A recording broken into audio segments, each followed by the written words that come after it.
Улс төрийн томоохон хүчин болсон намуудын эрх ашигын төлөөлөх тэмцээл хүчээ авч эхэлсэн. Нэг талдаа өөрсдөө ашигтай хуулийг боловсруулж гаднаас орж ирэх хүмүүст боломж олгохгүй тогтолцоо тэд бүрдүүлж байгаа.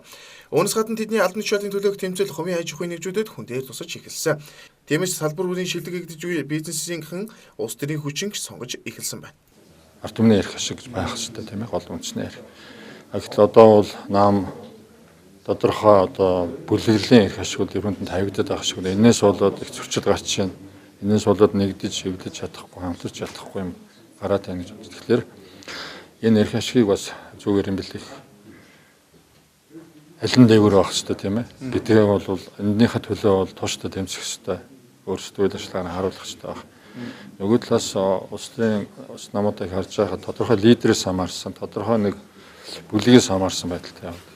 Тэр үл болохгүй л дээ. Бас л нөгөө ерөн алдагдах нэг айхтар үндэслэл байж байгаа. Бизнесийн ариун туршлагатай салбарынхаа зовлон жаргалыг сайн мэдэх ажил байрыг олон бий болгож, ахиу татвар төсөв төлбөрүүлдэг чадварлаг менежментүүд хөдөлмөрийн үндэсний намын бодлого зорилтыг дэмжин энэхүү шинэ улс төрийн хүчинд орж эхэлжээ. Тэгэхээр цаашлаад шинэ боловсон хүчин тэр дундаа шинэ парламентын тогтолцоо хэрхэн байх вэ гэдэг асуудлыг нийт сонгогчдын санал харуулах юм.